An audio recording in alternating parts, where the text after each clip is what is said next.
You can wait till the end to see if it's worth clapping for.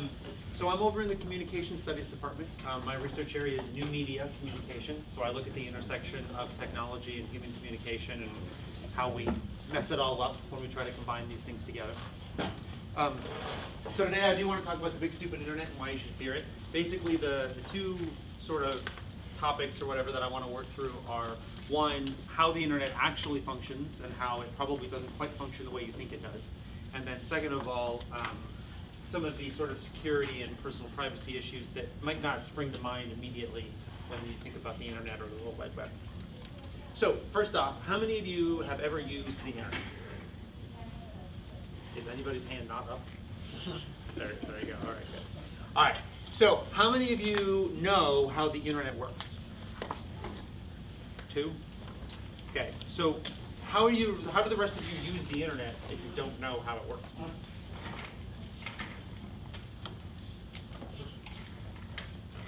It's not rhetorical. Like, I really want to know. If you don't know how the internet works, then how are you using it? How do you use it? I don't know. You don't know? What do you do? What do you do online? Google stuff mostly. Google stuff? Yeah. Cool. All right. So, like, what's something you might Google? I don't know. Anything, really. Anything? Okay, we could probably Google anything and actually get something back, right? What do you do online? Social media. Social media. Okay, cool. So like Facebook? Yeah. Okay. So you connect with friends and that kind of thing. Okay. But you don't know how Facebook works? Like could you build Facebook? Oh God, no. No, you couldn't build Facebook? Okay. So it's kind of like, I mean, imagine if, okay, so you have a driver's license, right? And you can drive a car. But if you literally had no idea how a car worked, if no one told you that you have to put gas in the car to make it go, if no one told you that, you know, there's certain roads you have to stay on, if no one told you that what the pedals do, what the shifter does, it would be really hard to use the car, right? And so when it comes to driving a car, we make you get a license.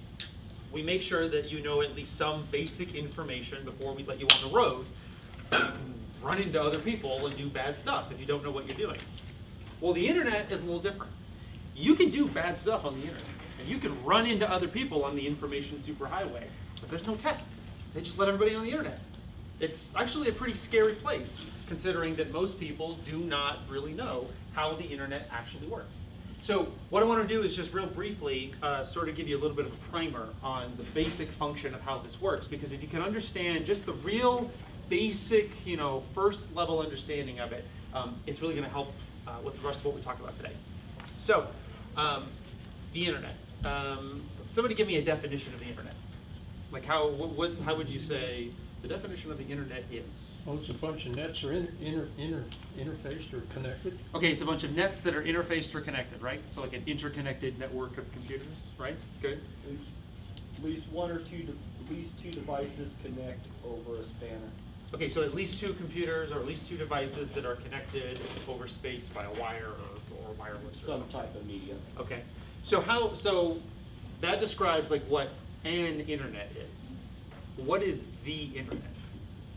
A built-up of any information gathered throughout the years. A buildup of all the information gathered over the years. What do you guys think? I mean, so is the Encyclopedia Britannica the internet? It gets tricky, right? I mean, it's kind of difficult because on the one hand, yes, it is sort of like some collection of information that humans have known, right? It is an interconnected network of machines. It is essentially what happens when you figure out how to connect 2 or more computers together, right? So what I want to do is actually explain functionally how that actually happens, how machines actually talk to each other. And if you can figure that out, then a lot of other things will start to make sense. So how old do you guys think the internet is? Like when was it born? A RapidNet was the original one, but before that was a DoD net, which was. Give me a decade.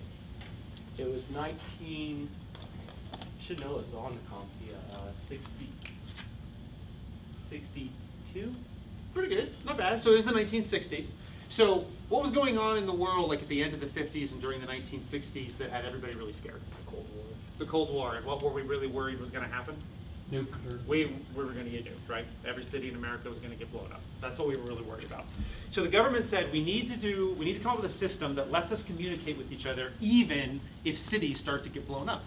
Because the way the telephone worked, the way that the telegraph worked, the way most of our electronic communication worked was we had a wire from every major location to every other major location. So there was a wire for every place that you could talk to. Well, the problem is if you blow up one city, that destroys, just cripples that connection, that network of telephone, that network of telegraph. It all gets destroyed if one of your major cities goes. So they said we need a system that lets us communicate even if cities start getting wiped off the map. So they came up with this interconnected system, and they came up with a technology originally developed under ARPANET called packet switching. Packet switching has to do with taking a message, chopping it up into little pieces, and then sending out those little pieces, and honestly, in the early beginnings, just praying that they got where they were supposed to go. It really was how the internet actually worked at the beginning. The problem is, that's basically still the way the internet works. So what they did is they took your message, whatever you wanted to send to another location. Then they would start chopping it up into little pieces, and they would start throwing it out at the internet. And computers would, it's called packet switching, they would switch which direction to send your packet. And so it would go to this computer, that computer, this computer, that computer. It's basically like a huge game of connected dots. That's basically how stuff got there. Well, the problem is, as one route gets busy or gets full or breaks down or something like that, the computer has to switch, and we start sending packets along different routes. So the information starts traveling in all these different directions and eventually ends up, hopefully, at your target destination. Now, to help you sort of understand this a little bit, I'm going to do a little demonstration here. So, I need 2 volunteers. Good, you're 1, I need another 1. Great, okay. So we got 2 people over here. These are going to be, you guys, for the purposes of today, your computers. Okay, so you just sit there and, you know, be a computer and go bleep, blop, blurp, that kind of thing, right? So the goal is to get these 2 images, okay? The goal is to get these 2 images to these 2 people, okay? The goal is to get these 2 images to these 2 people. And what I've done is I've already gone ahead and cut them up into little pieces. And what are these little pieces called? These are the packets, all right? So just like if you went online and you said, I want to look at a picture of a cat playing a piano or whatever it is you want to see, then that image gets chopped up into these little packets. And now the computer that has that picture is going to start sending it to you. But we're going to follow the same rules that the internet has to follow. So I'm going to start giving these packets out to the rest of you, okay? Each of you is going to be another computer on the internet. All you have to do is pass your piece, your little packet, on to somebody else. I don't care who you give it to. It doesn't matter who you give it to. But here are the rules. The moment you receive a packet, you must immediately give it to somebody else. But if you have a packet in your hand, you're busy and you can't take one. So the moment somebody sitting around you is available and has an empty hand, you have to give your packet to somebody. I don't care who, but you have to give your packet to somebody immediately. Okay? The goal is speed, not picking the right person. And the idea is you're going to keep passing these packets along, and we're going to try and get our 2 images over here, okay? And Leslie, we're going to have you do the black and white image, okay? So the black and white image goes matches your shirt, okay? So black and white image, try to get it to her, and the color image, we'll go, you got a color shirt, so the color image we're going to try and get to you, okay? So what we're going to do is I'm going to walk around, and I'm going to start handing out these packets. And remember, the goal here is that you must hand off the packet as soon as you get it. But if you have a packet, you can't take another one. You never have 2 packets at once. All right? So the goal is to pass these things along. So here we go.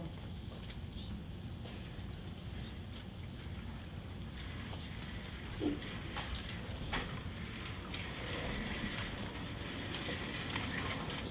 can pull that information.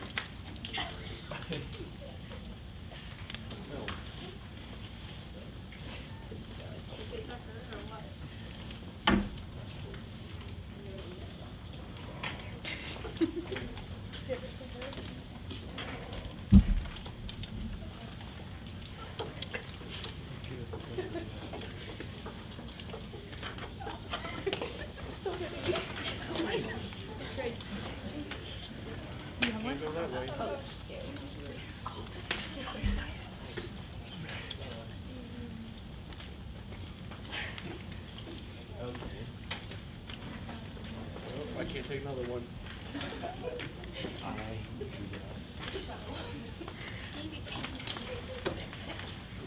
Take it to her.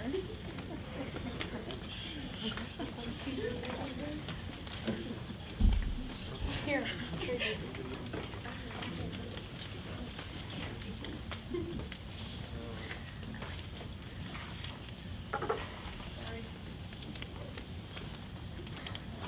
Oh, there's more.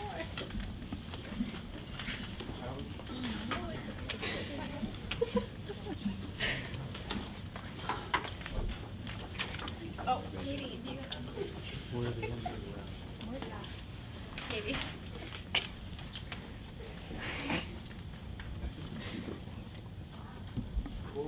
Almost there. All right, anybody have packets left? They've all been passed along.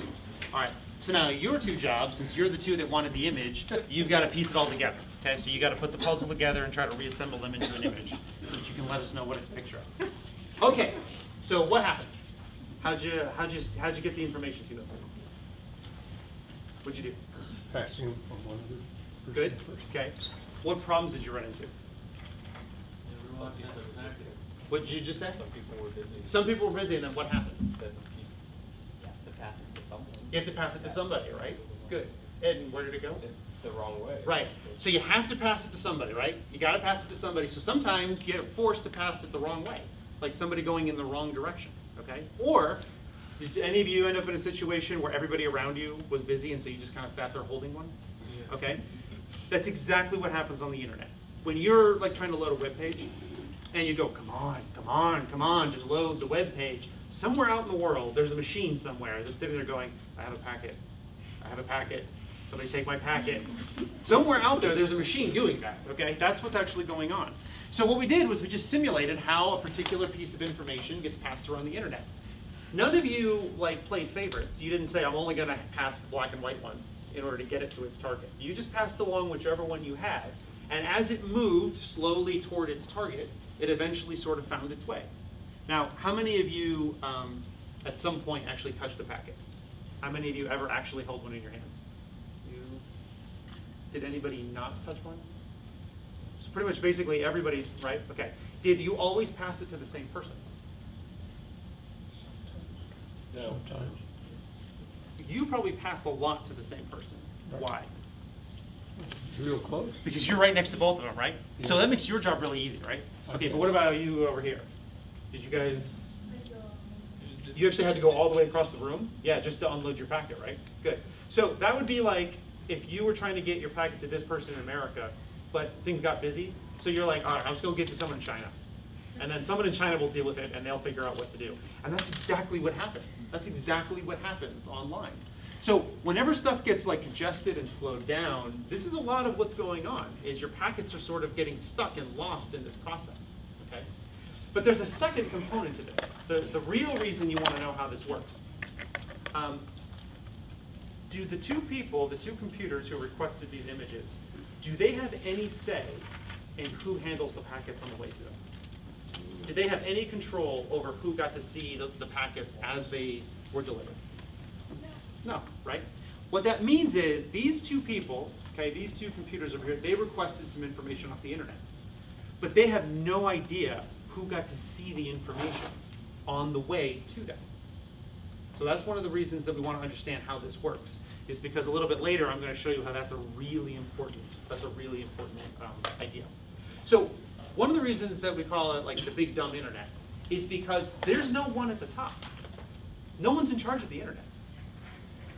And I don't mean that like there's no one powerful. I mean literally, no one's in charge. There is no government in charge of the internet. There is no company that owns the internet. This is essentially like magic as far as any of this is concerned. Nobody's in control. This is perhaps the single biggest, most technological, earth-expansive technology that has ever been invented in the history of humanity. No one's in charge of it. I mean, think about how weird that is. The reason this works is because each of you decided to sort of follow the rules. Each of you said, okay, I'm going to follow the rule that when I get a packet, I'm going to hand that packet off to somebody else. And in general, it sort of worked, right? But it really only works, I mean, dumb luck.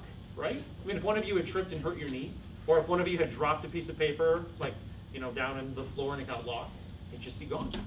It'd just be over. Since nobody's in charge, the internet relies on everybody participating and agreeing to a certain set of rules. But do people always follow the rules that are set up? No. No, people do not do this, right? All right, so keep all of this in mind as we start to move forward. Keep this idea of packets and the fact that nobody's in charge of the internet. All right, so now somebody tell me, what is the World Wide Web? We just talked about what the internet is, but what's the World Wide Web? To be honest, I didn't know that they weren't synonymous. Good, okay, so that's a good answer. So we talk about them as if they're the exact same thing, right? I mean, that's the way we generally discuss them, but they are not. They are two completely different things. Yeah.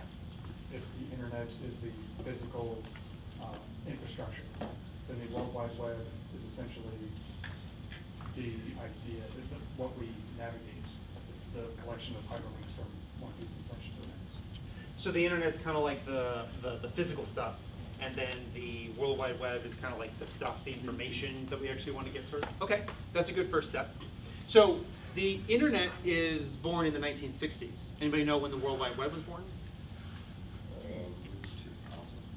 You know, a little earlier than 2000. A little earlier than the 90s. 82. It's in the 80s. 86, if I remember. 89, 1989. So there's an organization in Europe called CERN. Have you guys heard of like the giant super collider in the news at all? That's going on in Europe. Okay, so CERN is the organization that runs it. They're basically this, like, if we ever had a science fiction world where there was some organization that had all of the advanced science and like the evil people were doing their experiments, it's going to be at CERN. Okay, because CERN has all the really cool science stuff. So in the 80s, a man named Tim Berners-Lee was working at CERN. In the 80s, if you wanted to get information from one scientist to another scientist, the most common way was you opened your filing cabinet, you pulled out a folder full of paper, you took that paper, you walked down the hall, and you handed it to somebody. And then you hoped that nobody lost it in the process because they were spending like hundreds of millions of dollars on their projects. So Tim Berners-Lee said, okay, there's this thing called the internet, and we finally now have some computers and some software that lets us do things. The idea behind Windows is just now finally starting to exist in 1989. And he says, I've got an idea for how we can send this information around. And I'm not kidding. The World Wide Web was invented so that scientists could be lazy and not have to walk papers around to each other. Somebody said, can I just send this over to the computer? And then I don't have to walk this stuff around. So he comes up with a set of software, very, very simple, that just lets you use the internet to send information, and he called it hypermedia because it was hyperlinks. You could click on things and you could jump to other documents. So he took this information, he put it on the internet, and over time he began to develop it, and then other people joined in. And the World Wide Web as we know it today, the version that you know today, is probably dates back to about 1997. Okay? The version that we use today is probably about 1997. So how old is something born in 1997? 18 years old. You're a little older than that. 22. 97 is not quite 19 because I'm in 96 now. So, okay, so 34, 28. So 97, 2007, right? Okay, so around, right, so like around 18, 19 years old, okay? So how old is somebody who starts college? Like in general? 18, 19 years old. The internet is basically, or sorry, the World Wide Web is basically about as old as somebody starting college today. That's about how old the World Wide Web is, okay? That's about how old it is. So Tim Berners-Lee came up with a way to send information much more easily. Now, little did he know that the information that we would start to send very easily to each other is mostly pornography. But the concept, the idea, became really popular, and now it's what we use every day. The World Wide Web was never designed, it was never designed, never designed to protect the information it was sending. It was always designed to freely send information, assuming the people who were getting it wanted it, and that they were supposed to have it. Now the problem is that in those 18 years, since it came up, we started using the World Wide Web and the internet, which were both designed around the premise of freely sending information, not controlling who gets to see it. we've started using these systems for more sensitive information. So how many of you have ever done any banking online? Okay. How many of you keep your Facebook profile private? Okay. But here's the thing. The internet and the World Wide Web were never designed to keep anything of yours private. They were designed to make everything on it public. That's what they were built for. So what happens is when people start to use the internet without really understanding how it works and start using it for projects like online banking, like applying for social security numbers, like handling employment documents, like putting personal information online, online dating, things like this. If you don't kind of keep in mind, well, wait a minute, my information is just getting chopped up into packets. It's getting sent around the world. I have no control over which information is seen by which computers or which people. And I'm just sort of hoping that it ends up where it's supposed to go. That's how your online banking information gets to you. It goes through strangers on the internet. That's where it goes. Now, we've tried to come up with systems to mitigate this. We do things like encryption and password protection and that kind of thing. The problem is that no matter how much you encrypt something, no matter how much you try to password protect it, as soon as that packet goes to somebody, they can just keep a copy of it forever. And that's exactly what the government does. So let me give you an example of how this can sort of be taken advantage of. In 2008, Pakistan took down YouTube. The country of Pakistan took down YouTube, and they did it in roughly 45 seconds.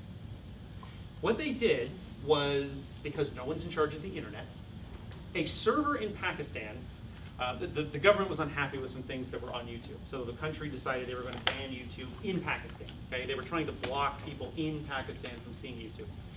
The way they did it was, because no one's in charge, their computer just started sending out a signal. And it said, hey, we're YouTube. It just started sending out a signal over the internet that said, hey, this is YouTube. Now the reason they were doing this was because if you were in Pakistan and you asked your computer to go to YouTube, it would just ask the closest computer, just like you guys did right here. It would just ask the nearest computer, hey, where's YouTube? And that computer would go on YouTube. Because your first connection that you touched was the government of Pakistan.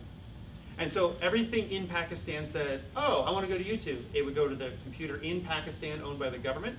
And they thought, oh, good, I'm at YouTube. Except instead of getting videos, you got a, this is blog. Now, in theory, that might kind of work, except we live in a world where everything is now completely connected.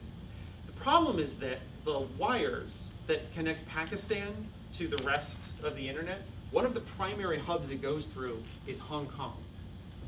A lot of stuff goes on in Hong Kong. A lot of connections are made in Hong Kong. It took approximately 45 seconds for most of Asia, most of the continent of Asia, to think that the government in Pakistan was YouTube. Which meant all of the traffic in Asia that was trying to go to YouTube ended up going to the government computer in Pakistan. So the government, the computers owned by the government, they just crashed because there's no, I mean, they can't handle, all of Asia's traffic on YouTube. Everyone else in Asia who wanted to use YouTube, they couldn't get it. And so in 45 seconds, one government accidentally took down a site for like a third of the world.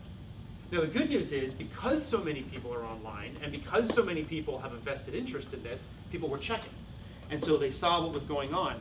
But YouTube actually had to fight. And I mean, like, this is like something out of a movie, like a cyber warfare thing.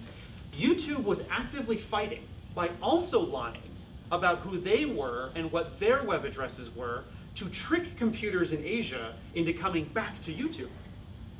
Now the reason they have to do this is because no one's in charge of the internet. There was no one who could step in and just say, okay, your computer's wrong, your computer's right, and that's the way it's supposed to be. So you had YouTube fighting the computers in Pakistan, trying to trick the rest of Asia into coming to the correct website. And it took a really long time. I mean, it took days for this to really get sorted out and for this to all get fixed. So one person in Pakistan makes a ruling, says we're going to block the site. One person gets on a computer and says, great, here's how we're going to block YouTube in our country. And an entire continent in 45 seconds can suddenly get blocked from using one of the world's most popular websites.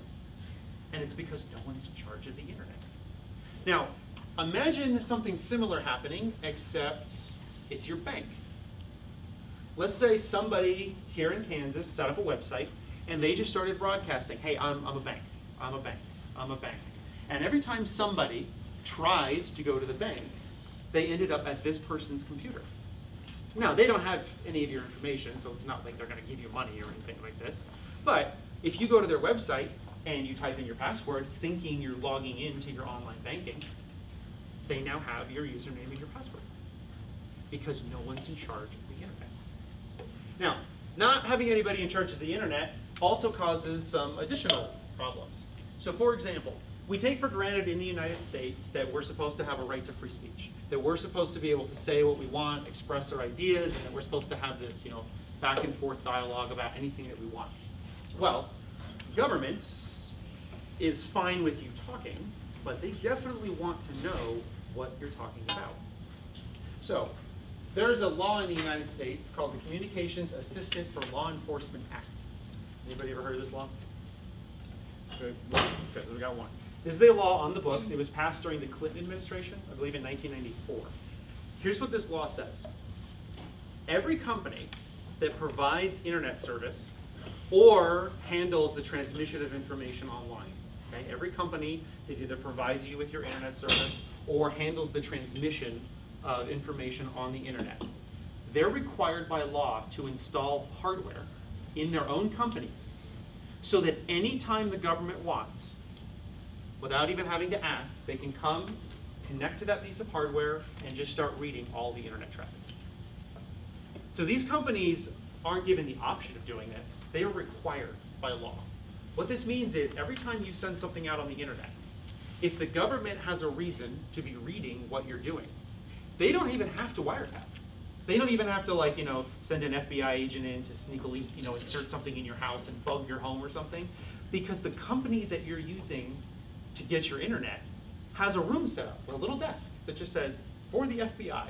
And an FBI agent just comes in, pushes a button, and they just keep a copy of all of the data going through. Now at first you might say, okay, well I'm not doing anything bad, so I don't care. They can look at my Facebook posts or they can, whatever they want. Now apply that same technology to a building full of computers that does nothing but sit there and sort through all of the information the government has been collecting as your information has been traveling around the internet. That's what we do right now. The government spends billions of dollars every year building facilities, buildings just full of computers that do nothing but sift through all of these little packets that they've been sending around. And the reason they can do this is because you don't control where your information goes on the internet. You don't get to say, oh, don't go through a government computer. You don't get to say, oh, don't go through this computer because they're hooked up to the government. You don't get to control where it goes, so you don't get to control who sees it. So this technology that allows us to share ideas, to communicate all of these wonderful things we're doing that allows us to do things like learn online at a distance, it's sort of built on a really flimsy premise, which is let's take a technology that was built specifically to make public information accessible to everyone, and then let's use it to take our most sensitive information that we would never want anybody else to see and broadcast it, literally broadcast it, to the entire world, and anybody who just happens to be on the internet can pick it up. That's how the internet works. And there's nobody in charge to make sure that any of this continues working. So here is, there's an organization called the Open Net Initiative, and they compile information. Okay? They compile information about how different governments, how different companies, how different organizations are handling things like online privacy and online security. So here's a map of the results of this, and just give you a hint. Green is good, pink is bad. Okay? Green is good, pink is bad. What that means is nations that are marked in green generally have a track record for not really tracking what you're doing online, treating either because they can't or because they don't or because they don't really care. If you're in the sort of the pink-purple color, those are the nations which are doing the most invasive, most tracking, that are reading your stuff, that are absolutely interrogating information on the internet, both their own citizens and foreign citizens. And so, what is this big country in purple right here? The United States of America. We have a ton of laws on the books. We have billions of dollars that we spend. Information on the internet is absolutely being read by governments, it's being read by companies, and it's being read by individuals who just happen to have the ability to do so. And here's sort of like the worst, scariest part of all this. It's not even that the government is doing this, because in theory there's good reasons. I mean, they're trying to provide security. I mean, there are good reasons for them to be able to at least follow somebody if there's, if they're doing something bad. But all the websites you've ever heard of, all Google website, Fort Hayes, any website you've pretty much ever used in your entire life, we call this like sort of like the light web or the bright web. That represents probably less than 10% of the entire internet. Every website you've ever been to, all of that stuff, every website someone's ever told you about, you've accidentally linked to, that you've gone to and then went, whoa, I did not mean to go there. All of those websites, they probably represent less than 10% of the internet. The rest of the internet is what we call the dark web. The dark web is a whole bunch of underground stuff where people don't want it to be public, where people do not want to share it. They don't want you to accidentally type in their web address and show up. So like your domain names like mywebsite.com, they don't even use them because they don't want somebody to even be able to accidentally type in and access that information. The dark web is being used for things like piracy and information sharing and working with governments to do corrosive things, but it's also just being used by people who are hiding, who say, I don't want the government to be involved in what I'm doing. And there's actually an underground battle going on. Governments and companies are trying to figure out what's going on in the dark web, who's involved, what's happening. And the people in the dark web are fighting back, trying desperately to keep them out, keeping the dark web what they call more clean or more pure, sort of this world where we can just freely tell each other what we're trying to tell each other. So the internet that you're used to interacting with has plenty of problems and represents maybe 10% of what's actually going on in the world when it comes to this kind of technology. So when you're thinking about how are you going to use the internet, how are you going to use the World Wide Web, what kind of stuff are you going to do online, keep in mind that you are not communicating with a website. You are communicating with a whole bunch of computers in between you and the website. Remember that when you're transferring information between you and another organization, they can't control who sees it. You can't control who sees it. And there's no one you can go to for help because there's nobody in charge. So as you sort of process through how you're using the internet, what you're doing, what you decide to post online, what you think is good enough because you password protected, even little things like how many of you, when you're on your computer and you go online, use private browsing or incognito, and do any of you use that at all? A couple people? Okay, you use proxies. Okay, so that private browsing, nothing. It's doing nothing. The only thing it might help you with is if someone else gets on your computer afterwards, they might not see where you went in your history, but that has absolutely nothing to do with where your information goes because it still just gets turned into packets and sent out onto the internet. So private browsing does essentially nothing to protect you. Proxies can help a little bit, but if somebody cares enough, they can thwart that as well. Most of what's going on online is the dark web you don't even know about anyway, right? And the government, at any moment, as we saw from our map, the law says at any moment they can hook into the companies that you're using to get online and just read what they want anyway. So when we talk about online privacy, it doesn't exist. It does not exist. There's no battle for online privacy because the technology you use was built not to be private. Okay? When it comes to free speech, you can say whatever you want, but the idea that you can control who you say it to is impossible and does not exist. So as you think about what you're typing into a web browser, as you think about what you're sharing online, as you think about where you're doing your online banking, just remember that you do not have the control that you think you have. And it's mostly because we have a big, dumb internet that does not work the way we think it works and was never designed to do what we have it doing today. So if any of you have any questions, I'd be happy to answer them now. If there's anything you want to talk about, I'd be happy to discuss it with you. But if you can just sort of keep that basic information in your head as you go through your life, they say it's not paranoia if they're really after you. You can't be too paranoid because all that stuff is really happening out there. So if you have any questions, let me know. But otherwise, thank you very much for your time.